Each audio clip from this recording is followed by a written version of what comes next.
Ancora tempo instabile in alcuni settori, ancora qualche pioggia sparsa.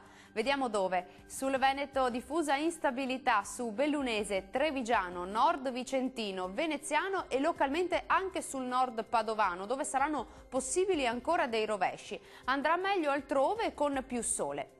Temperature massime che risultano essere in calo e comprese tra i 18 e i 24 gradi, minime previste invece tra i 13 e i 16 gradi circa. Spostiamoci ora a vedere la situazione del Friuli Venezia Giulia. Nuvolosità diffusa sui settori centro-settentrionali con rovesci sparsi e anche locali temporali per gran parte della giornata, ma migliora la sera. Fenomeni più deboli sulle aree meridionali.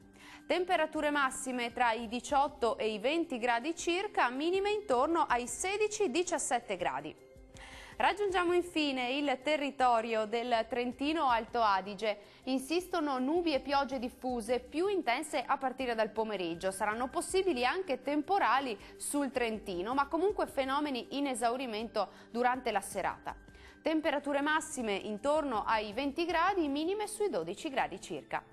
Il mare sarà generalmente poco mosso, i venti moderati e settentrionali. Dal nostro meteo è tutto, grazie per l'attenzione e arrivederci al prossimo aggiornamento.